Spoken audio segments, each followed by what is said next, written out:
श्रीगुरो श्रीयुतापदकमलं श्रीगुरुवैष्णवांश्च श्रीरूपं साग्रजातं साद्वैतं सावधूतं परिजनसहितं कृष्णचैतन्यदेवं श्रीराधा कृष्णपादान् सहगना ललिता श्रीविशाखान्वितांश्च हे कृष्ण करुणा सिन्धु दीनबन्धो जगद्पते गोपेश गोपिका कान्त राधा कान्त नमोस्तुते तप्तकाञ्चन गौराङ्गी राधे वृन्दावनेश्वरी वृषभानुसुते देवी प्रणमामि हरिप्रिये पाञ्चाकल्पतरुभ्यश्च कृपा सिन्धुभ्येव च पतितानां पावनेभ्यो वैष्णवेभ्यो नमो नमः। नमो विष्णुपादाय कृष्णप्रेष्ठाय भूतले श्रीमते भक्तिवेदान्त स्वामिनिति नामिने नमस्ते सरस्वती देवे गौरवाणी प्रचारिणे निर्विशेष शून्यवादी पाश्चात्य देशतारिणे जय श्री कृष्ण चैतन्य प्रभु नित्यानंद श्री अद्वैत गदाधर श्रीवासादि गौर भक्तवृंद हरे कृष्णा कृष्णा कृष्णा हरे हरे हरे राम राम राम हरे हरे हरे कृष्णा कृष्णा कृष्णा हरे हरे हरे राम राम राम हरे हरे हरे कृष्णा कृष्णा कृष्णा हरे हरे हरे राम राम राम हरे हरे।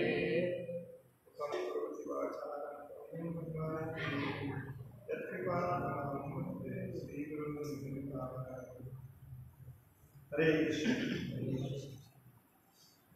तर आपण आता 2 आठवडे झाले श्रील रूप गोस्वामींचा श्री उपदेशामृत त्याचं वाचन करतोय। कोण कोण घेऊन आलंय सोबत?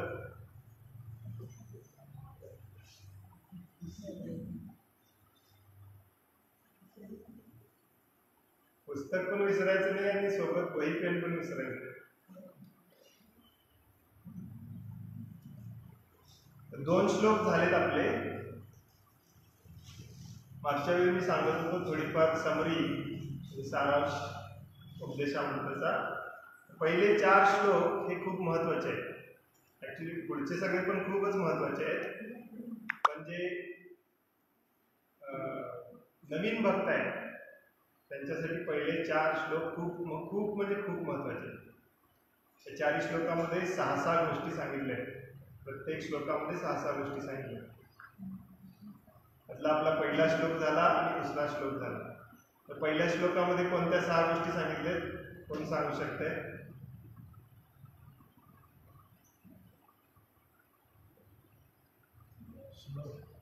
पहिला श्लोक हात वर करा।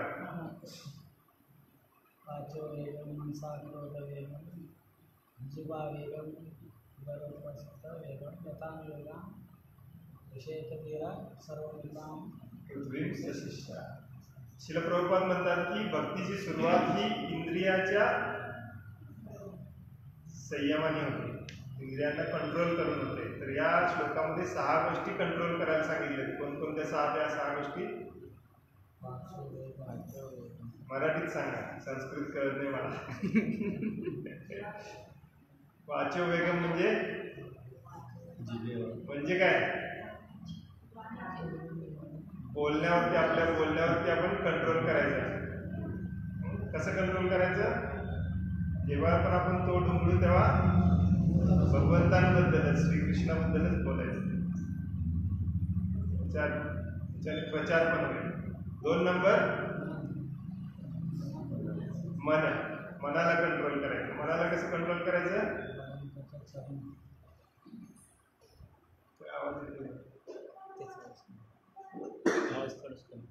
सदैव भगवंतांना, आपलं मन सदैव भगवंतांच्या चरण कमलावरती स्थित ठेवायचं।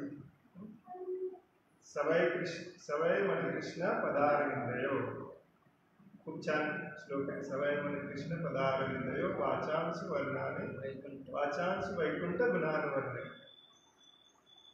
मन सदैव भगवंतांच्या चरण कमलावरती आणि वाचा सदैव भगवंतांची गुणगान करणार. 2 प्रॉब्लेम सॉल्व्ह झाले. 3 नंबर क्रोध वेगम. क्रोध कसा कंट्रोल करायला सांगितलं श्रील प्रभुपादांनी तात्पर्यामध्ये?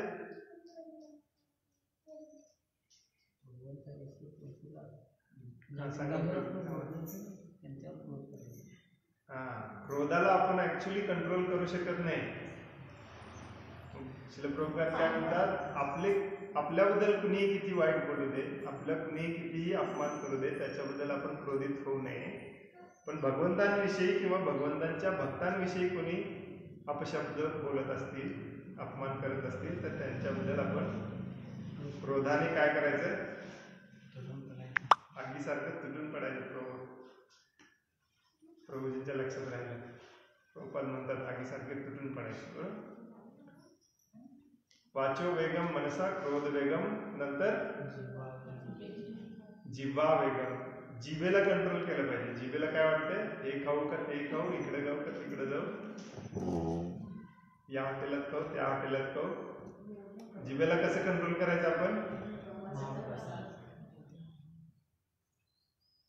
भगवंतांना वचन द्यायचं. आपण भगवंतांना वचन देतो, आपल्या गुरु महाराजांना वचन देतो की मी कृष्ण प्रसादाशिवाय दुसरं काहीही कधीही खाणार नाही. मग शिला प्रभुपाद म्हणतात ऑटोमॅटिकली जीभ कंट्रोल झाला. आणि जीभ कंट्रोल झाला की नेक्स्ट काय? उदर आपोआपच कंट्रोल होते. उदर उपस्थ. आणि उपस्थ म्हणजे काय?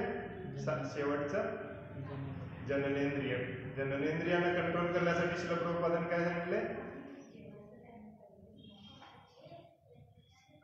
एकतर ब्रह्मचारी राहावा आयुष्यभर, नैष्टिक ब्रह्मचारी, जसे आपले गुरु महाराज आहे, नाहीतर ग्रहस्थांना सूट दिलेली आहे. पण ग्रहस्थांनी काय केलं पाहिजे? या जगामध्ये कृष्ण भक्त निर्माण करण्यासाठी जननेंद्रियाचा उपयोग केला पाहिजे. नसेल तर जननेंद्रियाचा उपयोग करायचा नाही, असं आपल्या शास्त्रामध्ये लिहिलेलं आहे. त्यानंतर दुसरा श्लोक, आपण मागच्या वेळी दुसऱ्या श्लोकाबद्दल चर्चा केली. दुसरा श्लोक कोणाला येतो तो हात वर करा, सांगू नका. आता जिने हात वर केला सांगा. सांग.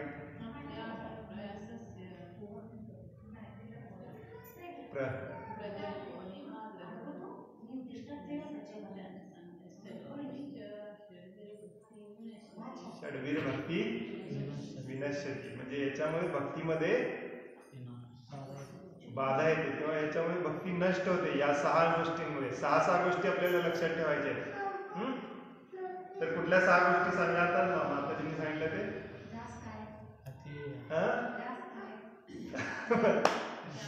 अत्याहार म्हणजे प्रमाणापेक्षा जास्त विनाकारण खायचं नाही. आणि श्रील प्रभुपाद आणखीन एक अर्थ त्याचा देतात, ते म्हणजे प्रमाणापेक्षा जास्त धन साठवून ठेवायचं नाही. आहाराचं एक वेळ जमेल, पण धनाचं जमायचं अवघड. नेक्स्ट अत्याहार प्रयासश्च. प्रयास म्हणजे काय? प्रयत्न करणे.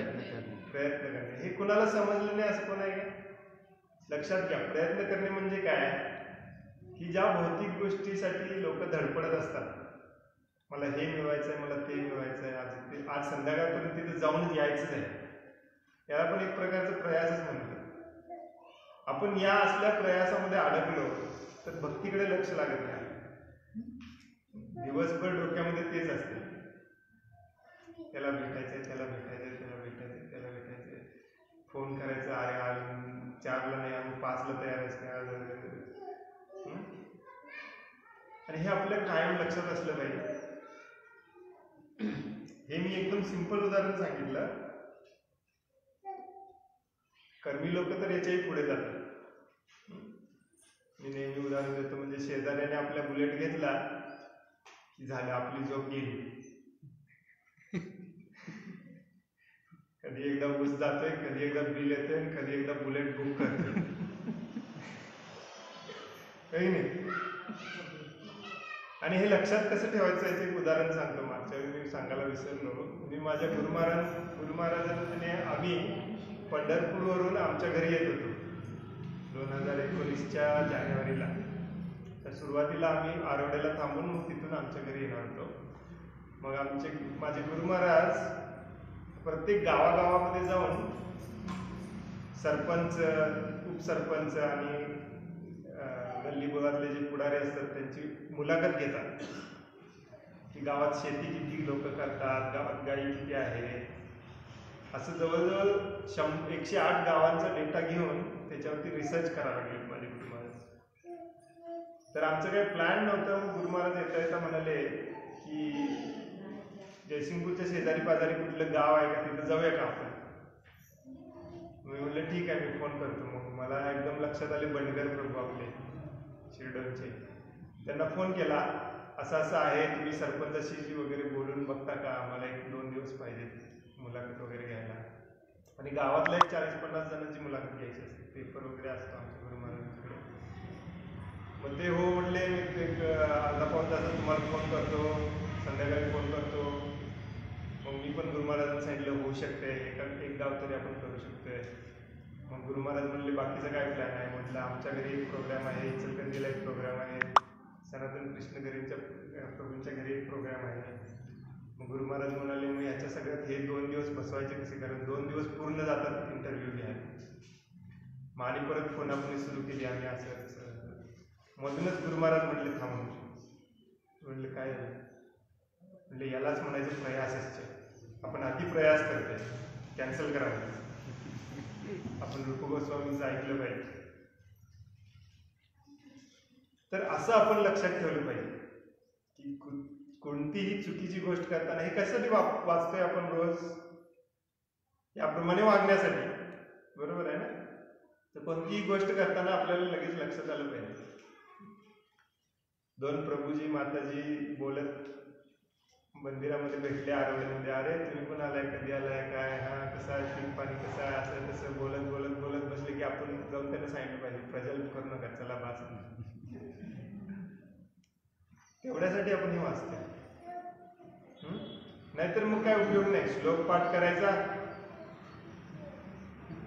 पेन अंडरलाईन पण करून ठेवायचं, मात्र करायचं तेच करायचं, त्याला काय अर्थ नाही, की नाही. काय काय झाले, अत्याहार प्रयासच प्रजल्प. प्रजल्प म्हणजे काय, वायफळ बडबड. त्यानंतर अत्याहार प्रयासच प्रजल्प नियमाग्रह. नियमाग्रहाचा अर्थ कोण सांगते, मी मागच्या वेळी व्यवस्थित डिटेलमध्ये आपण सांगितलेलं. नियमांचे काय, नियमाचं पालन करणे का नाही करणे. तुम्हाला आठवते का बाबा, मी सांगितलेलं त्याचे 2 अर्थ होतात, नियम आग्रह आणि नियम अग्रह. म्हणजे एकामध्ये येतं नियमांचे पालन करणे आणि एकामध्ये नियमांचे पालन न करणे. करणं कसं चुकीचं आहे, नियमांचे पालन करणं चुकीचं कसं काय, श्रील प्रभुपाद समजावून सांगतात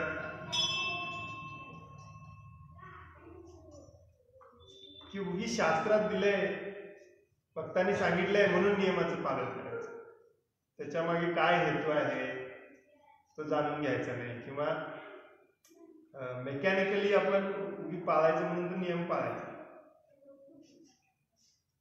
उदाहरणार्थ, मी उदाहरण मागच्या वेळी सांगितलेलं काय आठवत नाही. उदाहरणार्थ आपण बाथरूमला वगैरे जाऊन आलो तर आपण आंघोळ करतो, त्याच्याशिवाय आपण कशाला हात लावत नाही, बरोबर. पण बाकीच्या वेळेला हा नियम आहे म्हणून नुसतं पाळायचा, पण बाकीच्या वेळेला आपण घाण असतो, कुठेही काय करून आलेलं असते तरी इकडे तिकडे हात लावत असतो, आपल्याला हात धुवायचं लक्षात राहत नाही.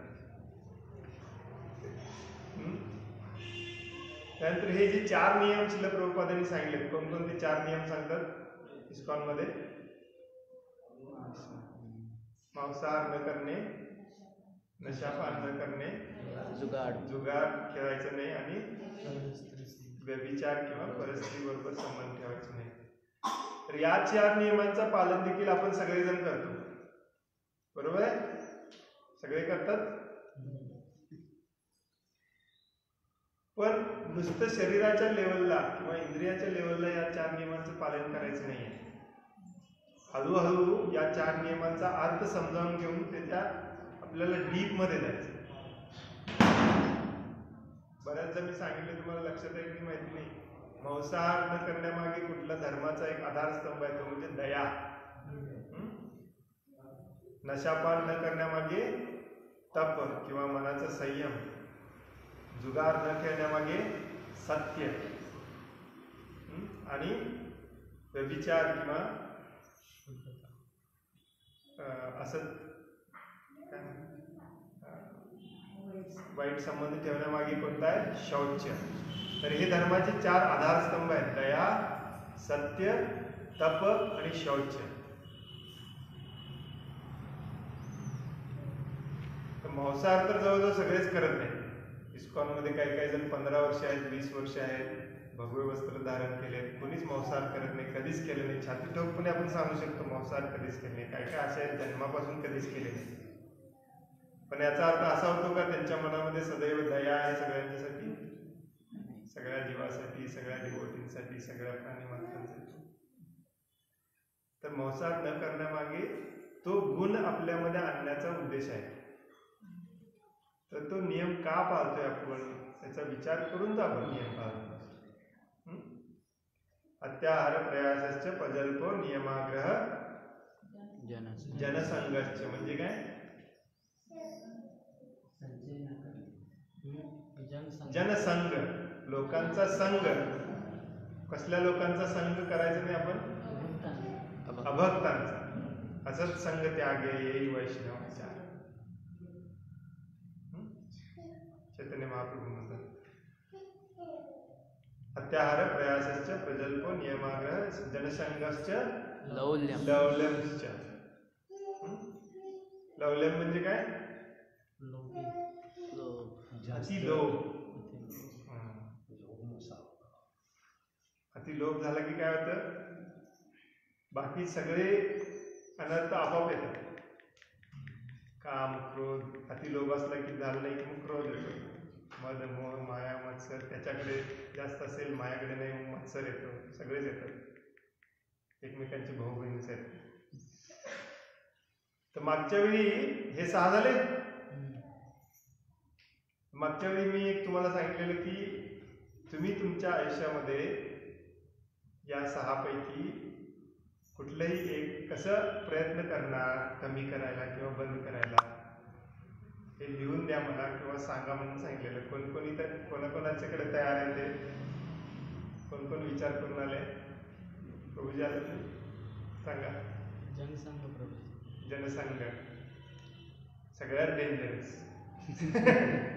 कारण आजच्या श्लोकात देखील परत येते. कसं ठरवले तुम्ही? पहिल्यापासून मी तेवढं सण करत नाही प्रभूजी, कोणाशी जास्त संपर्कात नसतोय. आणि एखादे काही आहे तसं त्यांनाच तेवढं भेटतं, विशेष जात नाही कुठं भेटायला. विशेष कुठे जात नाही, त्यामुळे कुठलं आमच्या लोकांना पण ओळखत नाही कोण आहेत ते. शेजारी तर ओळखतात का तुमचे? कोणाचं असं आहे का की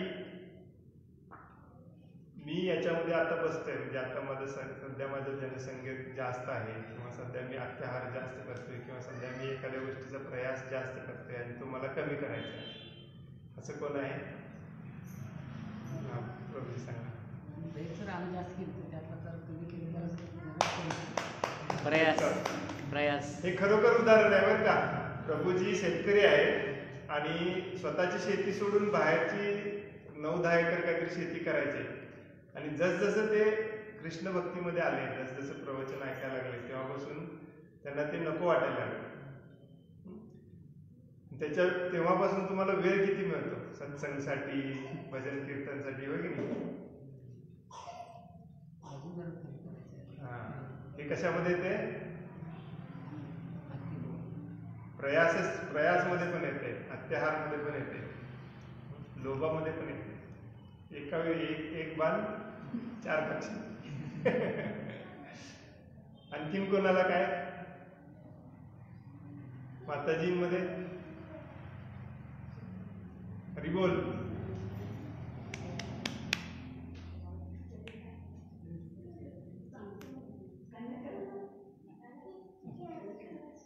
सांगा सांगा माताजी.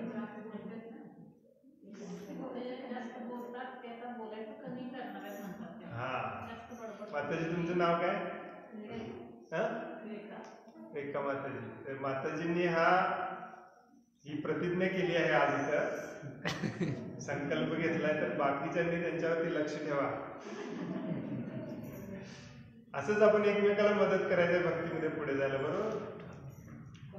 बाकीच्यांनी पुढच्या आठवड्यात येताना लिहून आणायचं एका पेपरवर, कंपल्सरी. हात वर करा, कोण कोण लिहून आणणार?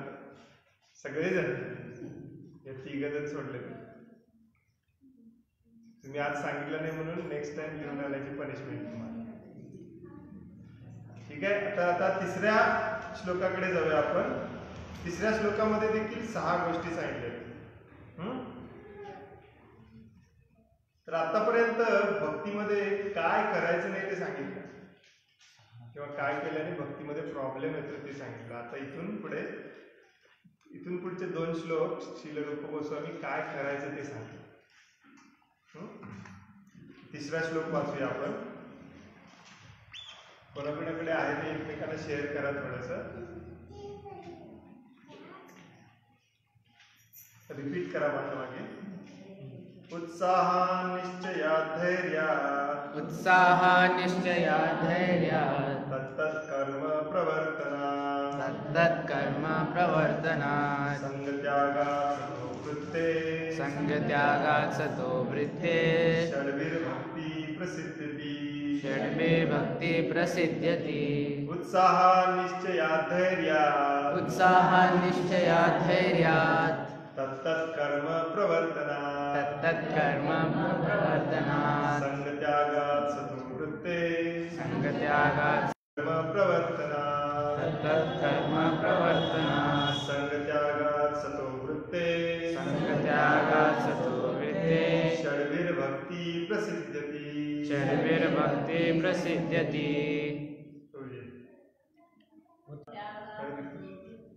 संगत्यागात् सतो वृत्ते, षड्भिर्भक्ति प्रसिद्ध्यति.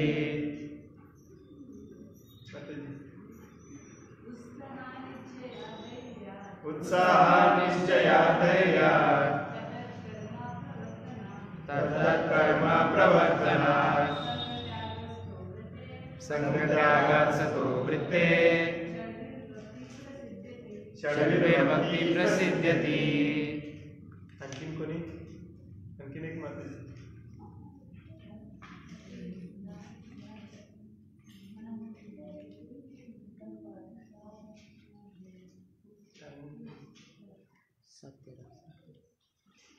आता पुस्तकात न बघता सांगा, मी म्हणतो. कुठली शब्द ओळखीची वाटतात? उत्साह निश्चया धैर्यात्, उत्साह निश्चया धैर्यात्, तत्तत्कर्म प्रवर्तनात्, तत्तत्कर्म प्रवर्तनात्, संगत्यागात् संगत्यागात् सतो वृत्ते, सतो वृत्ते, भक्ति प्रसिद्ध्यति. कुठले शब्द तुम्हाला माहिती आहेत? मराठीत सिमिलर आहे.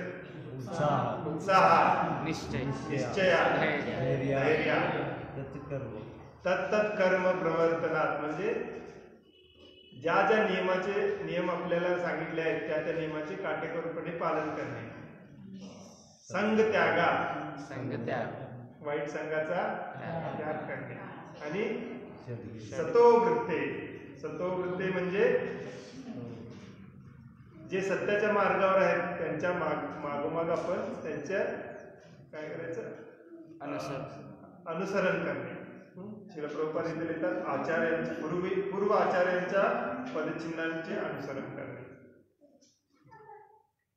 षडबीर म्हणजे 6. तर हे तुम्हाला लक्षात राहायला पाहिजे. षडबीर 4 आठवडे झाला आपण षड षड षड षड षड 6 मध्ये. भक्ती प्रसिद्धती. प्रसिद्धती म्हणजे भक्तीची सिद्धी होते, भक्ती मिळते, लवकर मिळते.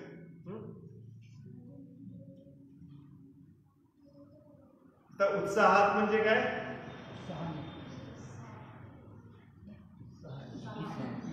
उत्साह पाहिजे का नको? उत्साहाने. भक्ती कशी केली पाहिजे? उत्साहाने केली.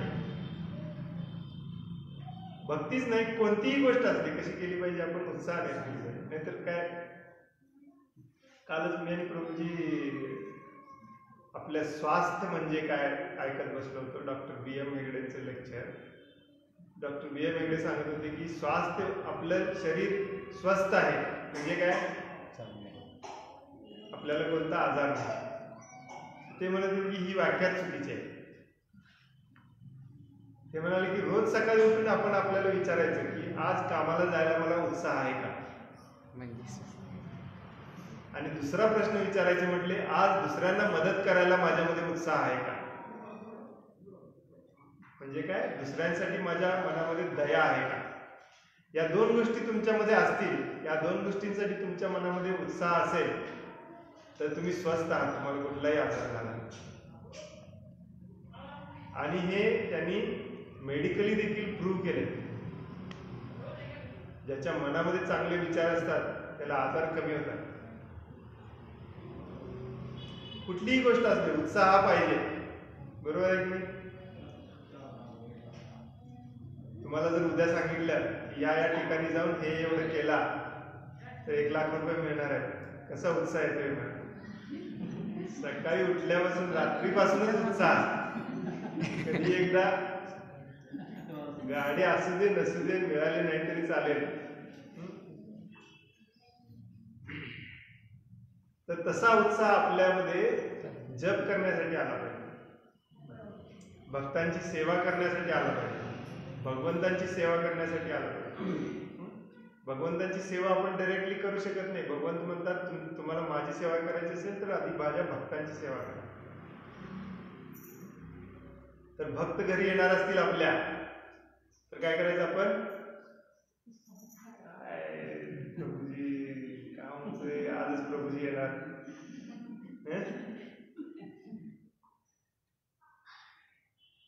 तर याच्याने भक्ती तुमची वाढणार नाही. कुठला भक्त आपल्या घरी येते म्हटल्यावर कसं सगळेच उत्साह वाढला पाहिजे. प्रभूजी तुमच्यासाठी हे करू का ते करू, कधी येत आहे प्रभूजी, आला नाही अजून, तर उत्साह वाढला पाहिजे. जप करायला उत्साह पाहिजे. हा उत्साह कधी येणार आपल्याला?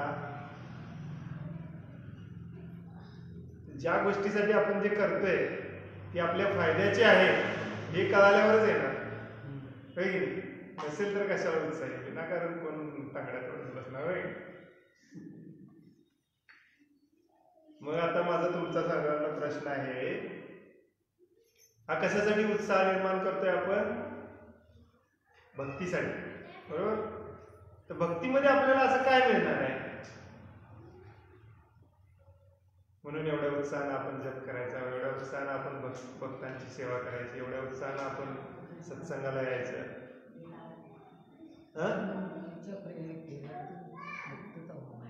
काय म्हणलं म्हणजे? जन्ममृत्यूच्या फेऱ्यातून आपली सुटका होणार. जन्ममृत्यूच्या फेऱ्यातून आपली सुटका होणार आहे. स्वार्थासाठी का असते भक्ती करू आपण. आणखीन कोणाला काय सांगता येईल? का करायची भक्ती आपण?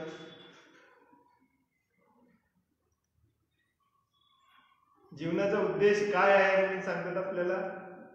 भगवंतांची सरळ जाण्यासाठी. भगवंतांची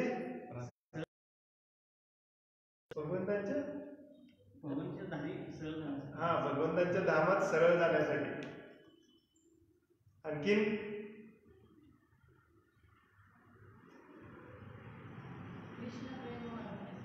कृष्ण प्रेम वाढवण्यासाठी. कृष्ण प्रेम म्हणजे काय? भगवंतावर आपलं प्रेम बसतं. भगवंतांवर आपण जर प्रेम करणार असेल तर ते प्रेम भगवत धामात घेऊन जा. त्याला प्रेम म्हणायचं का? प्रेम कशाला म्हणायचं? सेवा हा, इथे तात्पर्यामध्ये पहिलाच श्लोक सांगतात प्रभुपाद बघा दुसऱ्या पानावरती, अन्याभिलाषिता शून्यम ज्ञान कर्माद्य अनावृतम अनुकूलेन कृष्णानुशीलनम भक्तिरुत्तमा.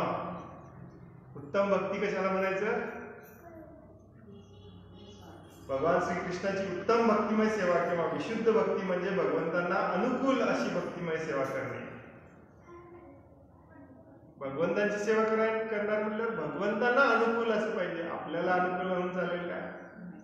भगवंतांना जे पाहिजे ते करायला पाहिजे. आणि अशी भक्तिमय सेवा ही कोणत्याही बाह्य हेतूपासून अर्थात सकाम कर्म, निर्विशेषवादी ज्ञान किंवा इतर सर्व स्वार्थी अभिलाषांपासून मुक्त असली पाहिजे. पहिला अन्याभिलाषिता शून्यम, अन्य अभिलाष कुठलीही अभिलाष न ठेवता शून्य म्हणजे शून्य, अन्य अभिलाषा आपली शून्य असली पाहिजे. मागच्या वेळी तुम्ही शिरोळमध्ये अटेंड केलेले कोण कोण मॉर्निंग प्रोग्राम सुरू केला? शिक्षाष्टकम कोण कोण रोज सकाळी म्हणायला सुरू केले? आता जी एकटेच म्हणतात शिक्षाष्टकम रोज सकाळी कोण कोण म्हणते वाचते? चेतो दर्पण महार्जनम भव महादावा वापरून कोण रोज सकाळी म्हटलं पाहिजे. त्याच्या शेवटच्या श्लोकामध्ये काय म्हणतात चैतन्य महाप्रभू?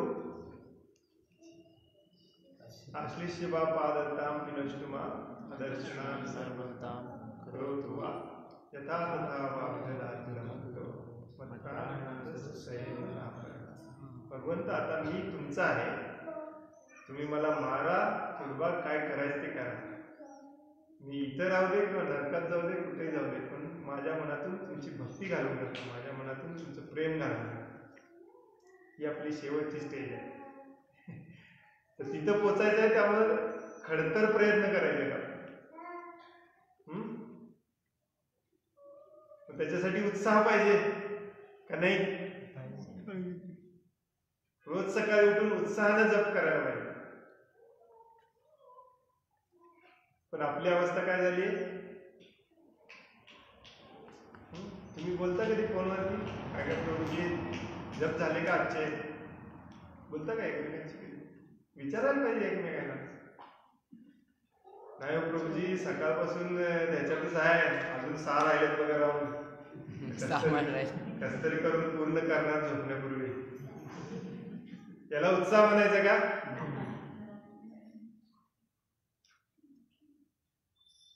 हे का होतंय? शिला प्रभुपादांनी शेवटच्या 2-3 वर्षामध्ये हे असं का होतंय? आपलं जप का पूर्ण होत नाही? दिवसभर जप करण्यामागे किरकिर का राहते? भगवंतांची सेवा करायची असेल तर दुसरे 10 कामं निघतात. हे शिला प्रभुपादांना माहिती होतं.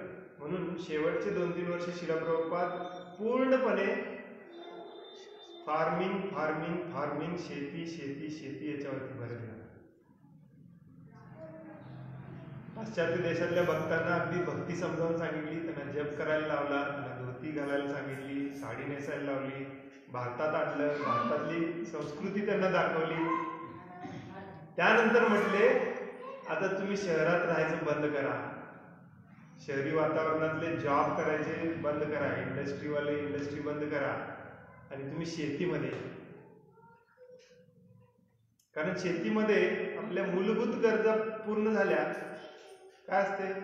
खाणे पिणे, झोपणे, अंगावरती 2 कपडे आणि आजकाल औषध. पूर्वी नव्हतं पण आजकाल औषध. एवढ्या पूर्ण गरजा झाल्या तर कशाला काय पाहिजे? वेळ असतो आपल्याला. आता प्रभूजींना विचारा किती वेळ असतो? शिला प्रभुपाद एका लेक्चरमध्ये म्हणायचे की शेतकरी धान्य पेरला, पाऊस पडला, त्यानंतर धान्य काढला की संपला, तो वर्षभर मोकळाच असतो. ही पूर्वीची पद्धत. हा,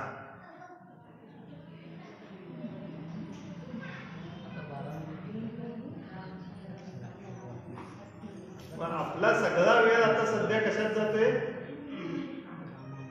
उदरनिर्वाहासाठी काय करायचं, हे जॉब ते जॉब, ही मीटिंग ती मीटिंग, इकडे जा तिकडे जा, याच्याकडे जा त्याच्याकडे जा, याच्यातच वेळ जातो. म्हणून श्रील प्रभुपादांची इच्छा होती की आपण शेती समुदाय तयार करायचा, जिथे भक्त एकत्र राहून शेती करतील, त्यातलेच काही भक्त कपडे तयार करतील, त्यातलेच काही भक्त दुसऱ्या गरजा ज्या आहेत त्या तयार करतील, आणि सगळे सकाळ दुपार संध्याकाळ सत्संग करतील. आठवड्यातून एक वेळा सत्संग नाही, दिवसातून 3 वेळा सत्संग. मग उत्साह काही. आणि सकाळ दुपार संध्याकाळ जर तुम्ही संकीर्तन केला तर काय ढेरी राहत नाही, काय राहत नाही, काय राहत नाही. श्रील प्रभुपाद एकदा म्हणाले, कशाला पाहिजे व्यायाम आणि योगाने, सकाळ दुपार संध्याकाळ तुम्ही डान्स करा, व्यायाम आपोआपच होतो.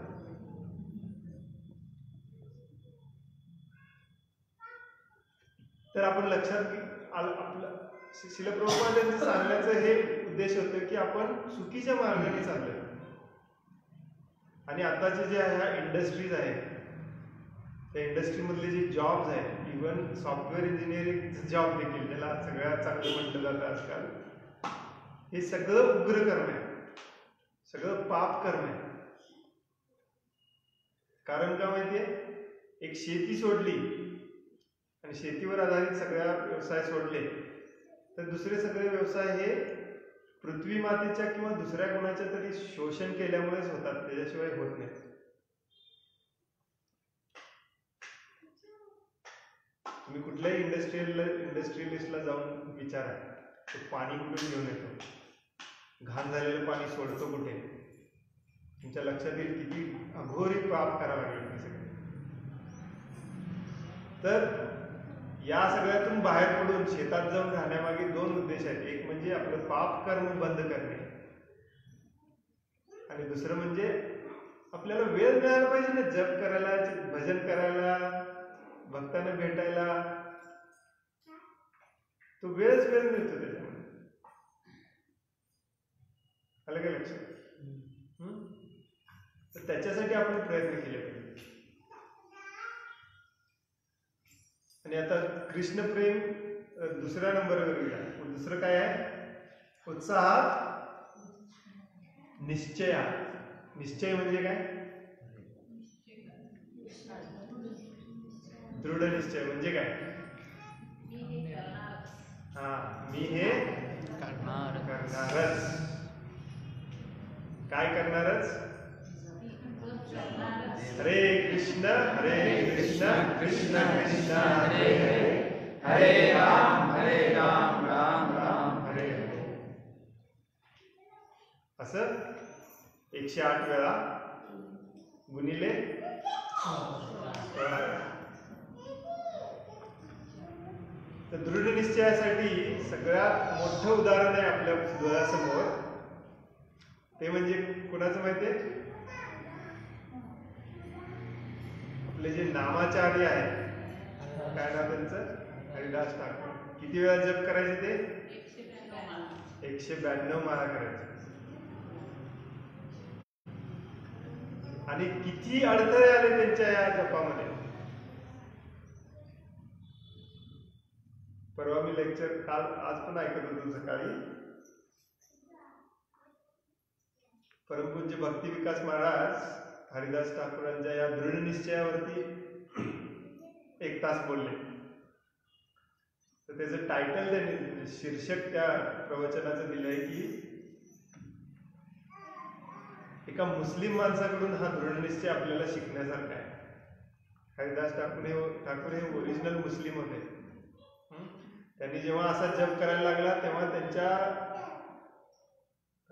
समाजाने खूप त्रास दिला त्यांना. जो राजा होता तो देखील मुस्लिम होता. त्यांनी काय ऑर्डर दिली?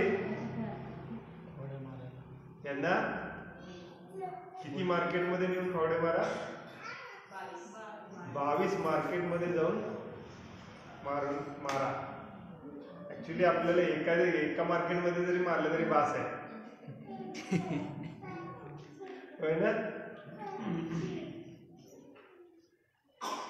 किती दृढ निश्चय होता बघा. ऑफकोर्स ते शुद्ध भक्त होते, त्यांना वेतना ह्या होतच नव्हत्या. पण राजाला वाटलं की 1-2 मार्केटमध्ये मारल्यावरती हा गप्प बसेल किंवा मरून जाईल. तुम्हाला सगळ्यांना कथा माहिती आहे हरिदास ठाकूर. त्यानंतर त्यांना सुंदर स्त्रीचं देखील प्रलोभन देण्यात आलं. आणि ती अशी तशी सुंदर नाही, सगळ्यात आपले ऐश्वर्या राय, हेमा मालिनी असले 1000 घालले पाहिजे त्यानंतर तयार होईल अशी सुंदरी त्यांच्याकडे पाठवण्यात आली. त्या प्रलोभनाला देखील बळी न पडता त्यांनी आपला जप चालू ठेवला. आणि शेवटी ती स्त्री सकाळी जप करायला लागली, रात्रभर त्यांची वाट बघून.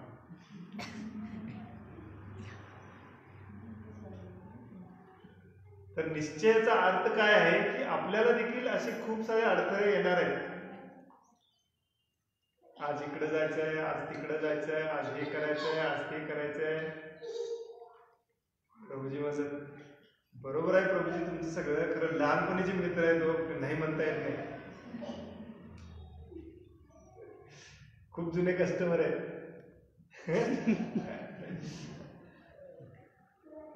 खूप सारे प्रलोभन येणार.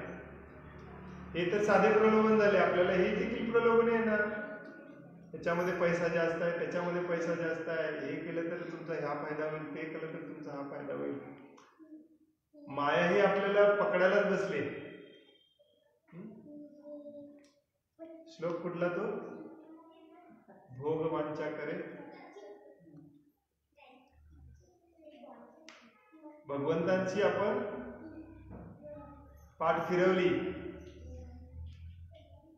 तर माया आपल्याला पकडायलाच बसलेली. झपटी या धरे तर आपला निश्चय हा दृढ निश्चय असला पाहिजे की मला हे या आयुष्यातच मी भगवत धामाला परत जाणार. बरोबर का? बऱ्याच जणांची अशी इच्छा असते की काय कंट्रोल होत नाही प्रभूजी, माझ्यासाठी तुम्ही प्रार्थना करा, या जन्मात नाही पुढच्या जन्मात तरी होईल. कृष्णा बोलिया जीव भोगवांचा. हा, कृष्णा बोलिया जीव भोग वांछा करे. निकटस्थ माया तारे, निकटस्थ माया तारे झपटिया धरे. चपटिया धरे. कृष्णा भुलिया म्हणजे कृष्णाला विसरलो आपण आणि काय करतो? जीव भोग वांछा करे. भोग करायची इच्छा करतो आपण. इच्छा भोग, त्याचा भोग, पैसा, हे त्याच्याने काय होते? त्याच्या श्लोकामध्ये काय सांगितलंय? माया ही निकटच असते, पटकन धरते आपल्याला. तर आपण सतर्क असलं पाहिजे, नेहमी सतर्क असलं पाहिजे. आणि भिवून पण चालणार नाही.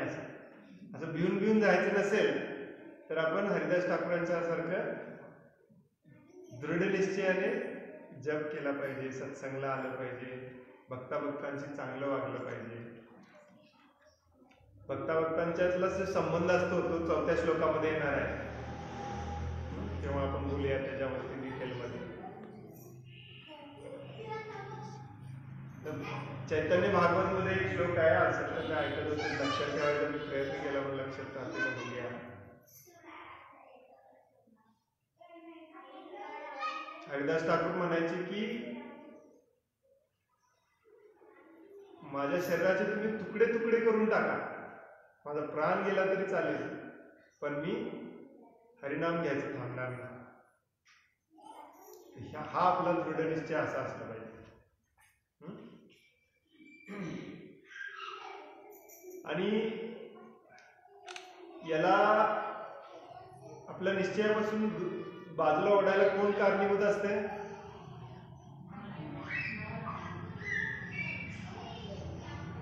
कुठल्याही गोष्टीला मायेला स्टॅम्प मारून लगेच आतमध्ये टाकायला सगळे तयार.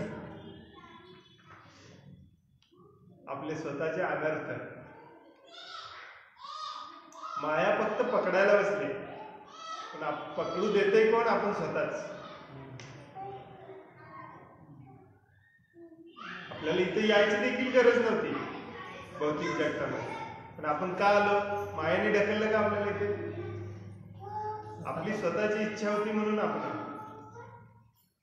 तर प्रत्येक गोष्टीमध्ये स्वतःला दोष द्यायचा आपण ही जी चूक झाली ती माझ्यामुळे झाली, मी कशी सुधारली, हा मनात विचार आला.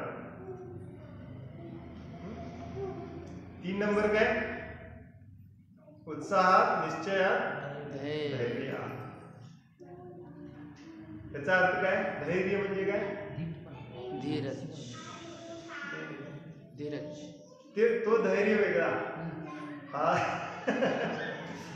धैर्याने म्हणजे पेशंटली, दमधरणे.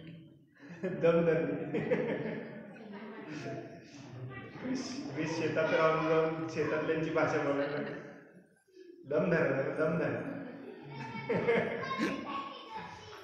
म्हणजे धीरज असला पाहिजे. स्वयं अजून कमी होत नाही, अजून कमी होत नाही, अजून कमी होत नाही म्हणून चालणार नाही. धीरज असेल आपल्यामध्ये तर काय होतं, आपला उत्साह आणि निश्चय टिकून राहतो. जर आपल्या हृदयामध्ये हा धीरज नसेल, मराठीत काय म्हणतात? संयम संयम नाही, पेशन्स. पेशन्स.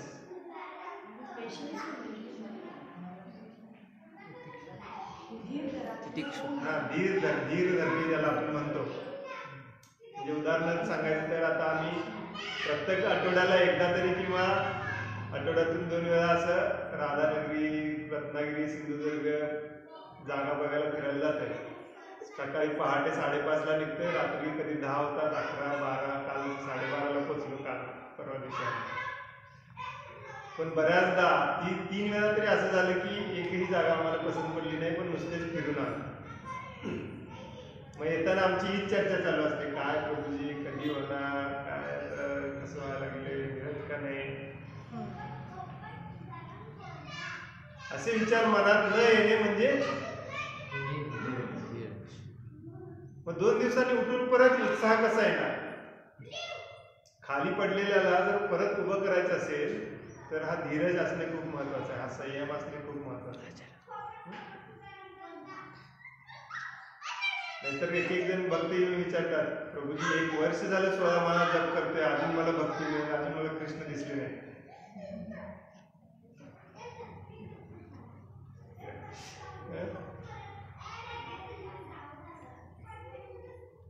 परवा एकाचा फोन आलेला मला.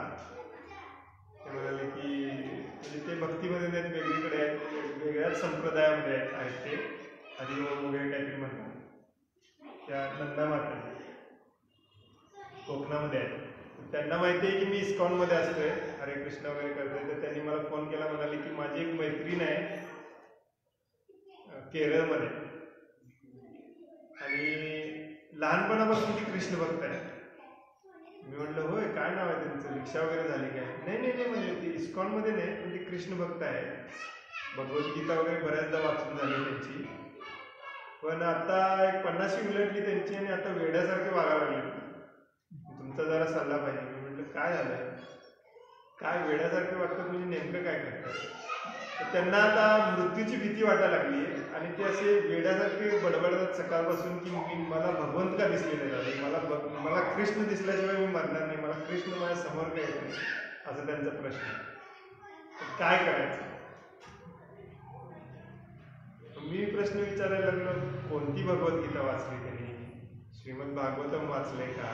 हे श्रीमद भागवतम सगळे 3 वेळा वाचले. म्हणलं मग त्यांना मलाच बोलायला पाहिजे म्हटलं, कारण त्यांना भक्ती म्हणजे काय हे तरी समजलंय का पहिल्यांदा विचारायला. भक्ती म्हणजे काय आहे म्हणजे थोडंफार मी सांगायचा त्यांना प्रयत्न केला की 3ऱ्या स्कंदामध्ये भागवतांच्या भगवंत कपिल देवाच्या रूपामध्ये येतात आणि आपल्या आईला सांगतात की प्रत्येकामध्ये आपण भगवंत पाहिला पाहिजे, प्रत्येकाला समान सेवा केली पाहिजे, प्रत्येकावरती समान प्रेम केलं पाहिजे, मी तुम्हाला आपोआपच दिसेल. मी म्हटलं त्या माताजींची तशी दया आहे का त्या माताजींच्या मनामध्ये, का ते शेजाऱ्यांचा द्वेष करतात, याचा त्याचा द्वेष करतात? त्यामुळे मला तर काय एवढं वाटत नाही ह्या स्टेजला असतील, पण आता हे वेड्यासारखं करायला त्याच्यात करायचं काय?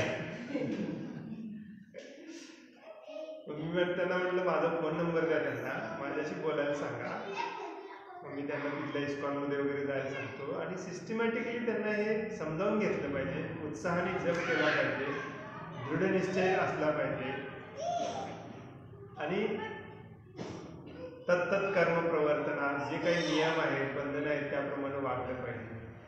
आता ते तुम्ही म्हणता इस्कॉनमध्ये नाही तर ते कांदा लसूण खात असतील, हे चहा पीत असतील, मनावरती संयम नसेल तर नुसतंच कृष्ण भगवान मला कृष्ण भेटला पाहिजे, कृष्ण भेटला पाहिजे म्हणून कृष्ण कसं भेटेल.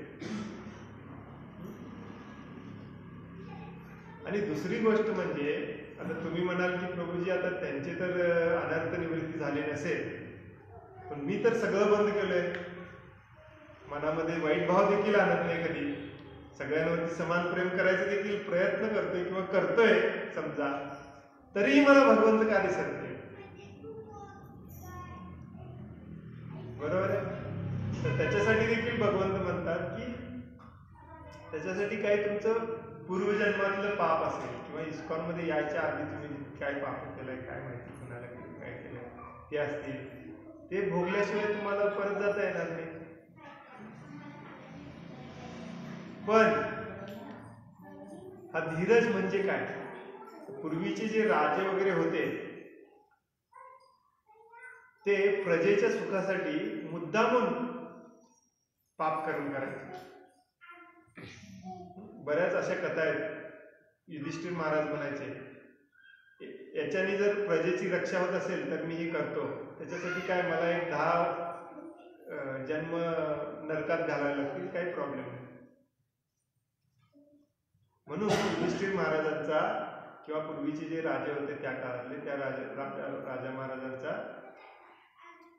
राजर्षी म्हणून संबोधलं जातं. ते राजर्षी होते, ऋषी होते, त्यांना धर्म म्हणजे काय माहिती होता, भक्ती म्हणजे काय माहिती होती. तर धीरज म्हणजे काय, संयम म्हणजे काय, तर तुम्ही आता यात आलाय, हे प्रोसेस करायला लागलाय, जप करणे, नियम पाळणे वगैरे करायला लागलाय, तर याच्याने मला एक दिवस भगवत प्राप्ती होणार याच्यावरती दृढ विश्वास ठेवून आपलं कार्य आपण करत राहा. मला दिसलाच का नाही, मला दिसलाच का नाही, मला दिसलाच का नाही म्हणण्यात काय अर्थ. आणि बऱ्याच ठिकाणी हे सांगण्यात येतं की आपला उद्देश काय आहे, जीवनाचा उद्देश काय आहे. अंतिम आता कृष्ण प्रेम नाही, चुकीचा आहे. जन्ममृत्यूच्या ह्याच्यातून बाहेर पडणे ते पण चुकीचं आहे. आणखीन सांगा.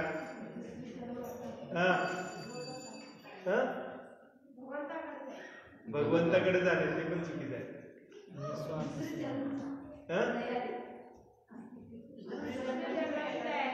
नाही, ते पण चुकीचं आहे. जीवनाचा मुख्य उद्देश काय, सगळेच आपण कशासाठी जगतोय.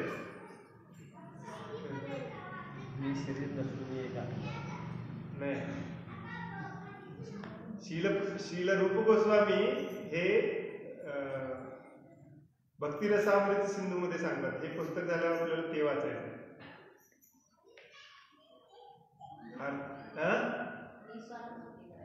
निस्वार्थ भक्ती करणे नाही, ते पण चुकीचं आहे. हरिनाम संकीर्तन पण चुकीचं आहे.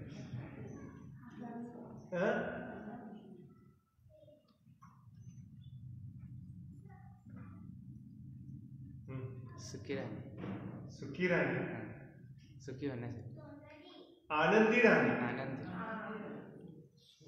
श्रील प्रभुपादाने एकदा एकाने विचारलं, श्रील प्रभुपादाने असंच विचारलेलं सगळ्यांना. नाही नाही नाही म्हटले. श्रील प्रभुपाद शेवटी म्हणले आपल्या जीवनाचा उद्देश आहे एन्जॉय करणे. सगळ्यांना वाटलं श्रील प्रभुपाद काय म्हणतात ते उपवासाने बोलायला लागले, म्हणजे मजा करायला लागली वाटत. नाही, श्रील प्रभुपाद सिरियस झाले, म्हटले नाही, श्रील रूप गोस्वामी सांगतात जीवनाचा उद्देश आहे एन्जॉय करणे. पण आता जे तुम्ही एन्जॉय करताय का, आनंद तुम्हाला मिळतोय का, तो खरा आनंद कशात आहे, भगवंतांच्या सेवेत आहे. हे करून ही सेवा सदैव करू लागला तुम्ही तर सदैव आनंदी राहा. श्रील प्रभुपाद म्हणायचे जर स्वार्थ ठेवायचाच असेल तर हा एक स्वार्थ ठेवा की मला आनंदी व्हायचं आहे, मला आनंदी व्हायचं आहे, मला सदैव आनंदी राहायचं आहे. आणि मग ते कसं करता येईल याचा शोध घ्या. तर आपल्या भागवतमध्ये, भगवद्गीतेमध्ये बऱ्याचदा भगवंत आणि सुखदेव गोस्वामी सगळे समजावून सांगतात की भगवंताच्या सेवेपेक्षा भगवंताच्या भक्ताच्या सेवेमध्ये जास्त आनंद आहे. खरी भक्ती तुम्ही त्या स्टेजला पोहोचला म्हणायचं जेव्हा तुम्ही प्रत्येकामध्ये भगवंत बघायला लागाल. मनुष्यामध्येच नाही, प्राण्यांमध्ये, झाडांमध्ये, सगळ्यामध्ये, आणि सगळ्यांवरती समान प्रेम करणे, याच्यामध्ये तुम्हाला आनंदच आनंद मिळेल. आणि या कलियुगामध्ये राहून, श्रील प्रभुपाद म्हणायचे, कलियुगामध्ये राहून, भौतिक जगात राहून तुम्ही मुक्त व्हा. तुम्हाला मुक्तीची काही गरज नाही, भगवंत धामात जायची काही गरज नाही. तर भगवंतच दिसायला पाहिजे, भगवंतच दिसायला पाहिजे, भगवंतच दिसायला पाहिजेत असं विनाकारण ओरडत बसण्यापेक्षा आपण एकमेकांची सेवा करून त्यात आनंद घेऊया ना. भगवंतच सांगतात 3ऱ्या स्कंदामध्ये, त्याच्यातच आनंद आहे. श्रील प्रभुपाद म्हणतात, श्रीकृष्ण काय म्हणतो, तर माझ्यावर प्रेम करायचं असेल तर पहिला माझ्या पुतळ्यावर प्रेम करायला शिक. आपण एखाद्यावरती खूप प्रेम करत असलो, आपले एखादे नातेवाईक, मित्र वगैरे, आणि तो घरामध्ये आपल्या कुत्रा घेऊन आला, तर त्याला आपण म्हणतो का, हे बाहेर ठेवून तर तू पण बाहेर निघ, असं म्हणतोय का? त्याला वाईट वाटणारच ना. तुम्ही त्याच्या कुत्र्याला देखील तेवढं सांभाळायला लागला तर मग तो मैत्री टिकवणार नाही, तर तो कसा तुमच्याशी मैत्री टिकवून ठेवेल? सगळ्यांवरती आपल्याला प्रेम करायचं, बरोबर? तर धीरज ठेवायचा आपल्याला. किती वाजले? 7:15.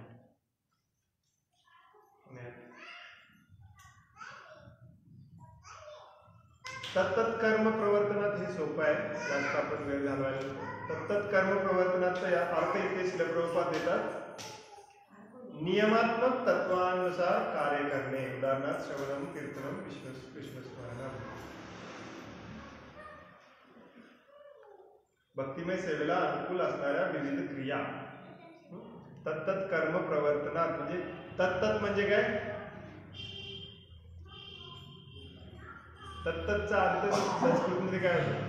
त्या त्या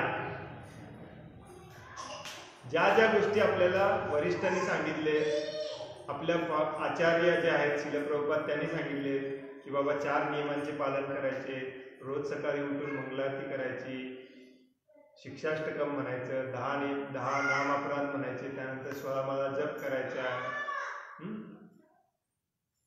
4 नियमांचे पालन करताना त्यात कांदा लसूण खायचं नाही, चहा कॉफी त्याग करायचा, चॉकलेटचा त्याग करायचा, आणि असे बरेच नियम आहेत. नवीन कोण आहे ते इस्कॉनमध्ये? नवीन कोणी आहे? तिथं बरेच नियम आहे म्हटल्यावर पळून जाणार. तुम्ही नवीन आहे का? तर नवीन भक्तांना आपण हे 4च नियम सांगतो, पण नंतर हळूहळू आल्यावरती सांगतो की नाही, सकाळी पण लवकर उठायला पाहिजे, हा पण नियम आहे त्याच्यामध्ये, हा पण नियम आहे त्याच्यामध्ये, हा पण नियम आहे. तर हे सगळे नियम आले कुठून? परवा महाराज सांगत होते नियमाबद्दल बोलताना की आपण जेव्हा प्रवचनामध्ये वगैरे बसलेला असतो किंवा मंदिरात बसलेला असतो, तेव्हा खोकला आला किंवा शिंक आली तर आपण हात समोर धरतो किंवा असं करून शिंकतो किंवा असं करतो, तर ते हात अस्वच्छ होतं. आपण अल्टरमध्ये किंवा इथे अल्टरच्या बाहेर देखील मृदंग करताना त्याचा तो हात लावला नसला पाहिजे. असे पण नियम आहेत. श्रील प्रभुपाद एकदा त्यांच्या पाश्चात्य देशातल्या भक्तांना म्हणत होते की पुराणामध्ये आणि आपल्या वेदांमध्ये जे नियम सांगितले तर ते मी तुम्हाला सांगायला लागलो तर ते सगळे पळून झाले. महिलांसाठी मासिक धर्माचा नियम असतो, ते 4 दिवस आपण मंदिरात जायचं नाही वगैरे वगैरे. तर असे बरेच नियम आहेत जे आपले वरिष्ठ सांगतात, त्याप्रमाणे आपण त्या नियमांचे पालन केले पाहिजे. नसेल तर मग भक्ती कशी होणार? साधी भक्ती नाही, हे नियम आपल्या स्वास्थ्यासाठी देखील चांगले आहेत. आता उदाहरणार्थ रोज सकाळी लवकर उठणे, सकाळी उठून पूजापाठ करणे, जप करणे, हे आपल्यासाठी चांगलं आहे ना, काही नाही.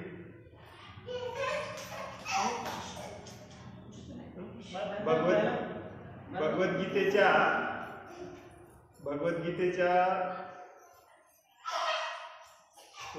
16व्या का 17व्या अध्यायामध्ये भगवंत आपल्या 3 गुणांनुसार कसलं भोजन खाल्लं पाहिजे याच्याबद्दल 3 श्लोक आहेत. म्हणजे जो सत्व गुणामध्ये असतो तो भोजन कसलं करतो, जो तमोगुणामध्ये असतो तो भोजन कसलं करतो, जो रजोगुणामध्ये असतो तो भोजन कसलं करतो.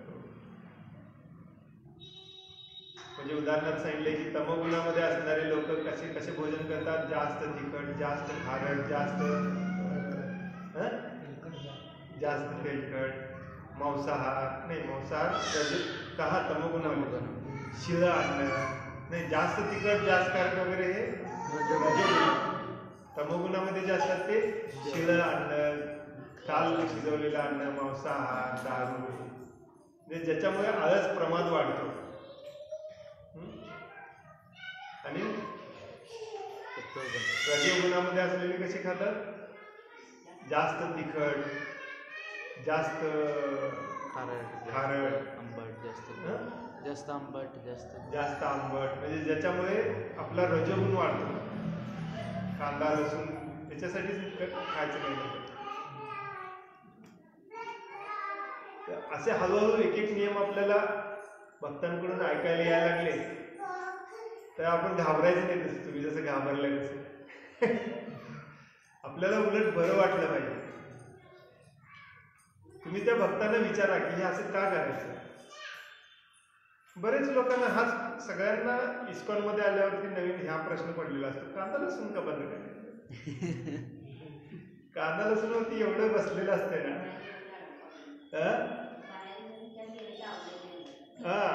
पाहुण्यांच्यात गेली की अवघड होते.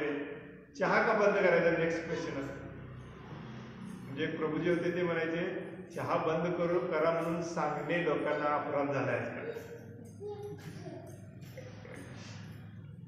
तर तुम्हाला समजलं नसेल तर तुम्ही विचारा का बंद करायचं चहा, का बंद करायचं कांदा लसूण विचारा, समजावून घ्या. त्या समजावण्यातून तुम्हाला कळेल की अरे हे माझ्याच शरीरासाठी चांगलं आहे, माझ्याच डोक्यासाठी चांगलं आहे. मग तुम्ही आपोआपच बंद करता उद्यापासून. हे नियम बंधन जर आपण पाळले नाही तर आपल्यामध्ये आणि जनावरांमध्ये काही फरक नाही. रोज वेळेत उठणे, वेळेत जेवणे, वेळेत झोपणे, आपले स्वास्थ्य देखील व्यवस्थित राहील ना. पण अवेळी कधी उठणे, कधी मंगलारती करणे, कधी जप करणे, कधी झोपणे, कधी जेवणे, मग तुमचं स्वास्थ्य पण बिघडणार भौतिकदृष्ट्या आणि तुमचं स्वास्थ्य आध्यात्मिकदृष्ट्या पण बिघडणार. तुम्ही आता किती माळ जप करता प्रभूजी? 8. 16 सुरू करा उद्यापासून. हरी बोल.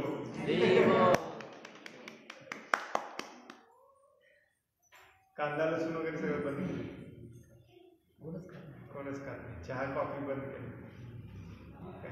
ते कोण आहे ते चहा अजून घेतात हे सांगायचं नसेल तर नंतर येऊन भेटा मला. पण या सगळ्यांच्या मागे खूप चांगली कारण आहे. हे फक्त आपण समजावून घ्यायची. आणि हेच नाही, इस्कॉन मध्ये तुम्हाला कुणीही काही सांगू दे, त्यांना उलट प्रश्न विचारा. भांडायच्या आवेगाने नाही, समजावून घेण्याच्या दृष्टिकोनातून त्यांना प्रश्न विचारा, समजावून घ्या आणि मग करा. त्यालाच म्हणायचं नियमाग्रह. आपले कालच्या ह्याच्यात वाचलं ते. तर सगळे नियम श्रील प्रभुपाद परवाच मी मराठी पाठवलेलं बघा, मराठी मेसेजेस कोणाकोणाला येतात त्याच्यामध्ये मी एक मेसेज पाठवलेला. श्रील प्रभुपाद म्हणायचे की नियम आणि हे बंधन जे आहे ते आपल्याला सुधारवण्यासाठी आहे. जर एखादा आध्यात्मिक गुरु किंवा वरिष्ठ भक्त तुम्हाला नियम बंधन काय नाही पाळलं